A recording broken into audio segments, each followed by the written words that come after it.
Hey guys, Adam Rader here. Thanks for joining me. In this section, what we're going to be covering is how do we build a really strong team culture? Now that we've got these team members and we've invested all this time, we've invested all this training into our team and it's really rolling now, how do we keep this thing together? How do we keep it going down the road that we want it to go down? Because a team stands for together, everybody achieves more. And that's what we really want to accomplish. And to do that, we really need to build a very strong team culture. So that's what this section is going to be about. And this is my favorite thing to do with my team. So just to introduce my team, this is part of my team. This is my project manager sitting here. His name's John, and he's, like I said, he's the cornerstone of my entire operation. And as you can see, we have a really awesome team behind him, and that's a lot of people that live in his town. They go to his church, and John actually hires a lot of the local people in his village in the Philippines. So this is my team. This is where they work. As you can see, there's a nice air conditioning unit and they have a really nice setup to get a lot of work done. So let's talk about how do we keep a team loyal? I know some of you guys are concerned, if I teach my project manager how to run my business, he might take it. Well, there's a lot of things that we can do. And one of the first things that people make the mistake is they think, I'm going to keep my team loyal by giving them more money. I'm going to throw more money at my team. They're going to love me so much because I'm going to give them so much money and they're going to be happy and love working for me. Or I'm going to give them big bonuses and they're going to love all this money. They're going to be so happy. Well, I can tell you, not just from my internet marketing career, but also my painting career, money is never the issue for somebody. Money does not earn you loyalty. It does not earn you love. The saying, money can't buy happiness.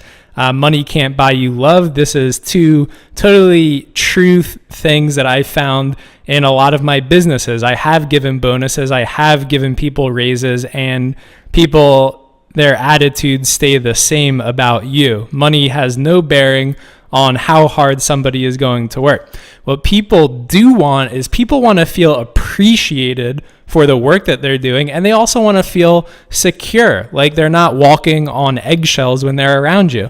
So as you recall, if you can recall, in the last section, I talked about having weekly team conference calls. This is a very important thing in our team.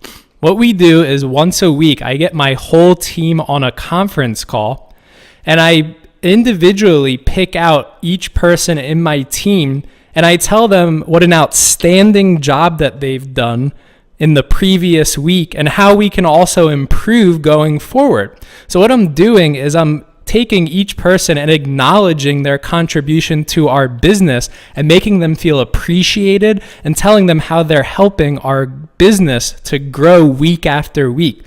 An example of this would be me taking my designer's work. For example, maybe she made an amazing ad that did really well on Facebook. What I'll do is I'll take a picture of her design and I'll show it to everybody in my team and say, look at what a fantastic job our design department is doing. They're really helping our business grow because we're getting so much business from these fantastic designs that they're producing. You can see how not only does that make somebody feel very appreciated, it also makes them feel secure because they know that they're doing a good job. So it's very important to take the time to communicate to your team members on what a good job they're doing. And also, this is a great opportunity to make recommendations for further growth and some improvements that they can make. So take that time, have that conference call, and make sure you're really acknowledging the excellent job that everybody is doing in your business.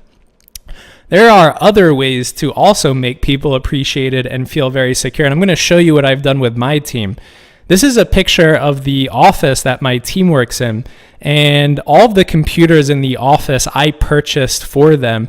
I'm not saying that to brag. I'm saying that because this is a way that you can actually not only gain the loyalty of your team, but you can also make them see how serious you are about growing a serious business with them. Because think about it, if I was just planning on firing everybody in 2 weeks from now or a month from now, I wouldn't have taken the time to go buy everybody their own individual computer. Now, these computers are only about $300 or $400 each, and the team absolutely loves working on the best hardware possible. It makes their life a lot easier, but it also makes our company very productive because we're not working on outdated machines. So I'm actually getting a great return on investment as a business owner because my team has the proper equipment to really be productive. So you can see this is a win-win-win. Everybody's winning. The business is growing. The team is seeing how serious you are, and they're going to stay loyal. So this is a great tactic to use, is invest in their infrastructure so that they can do a better job and they can see how serious you are about having a long-term business relationship with them.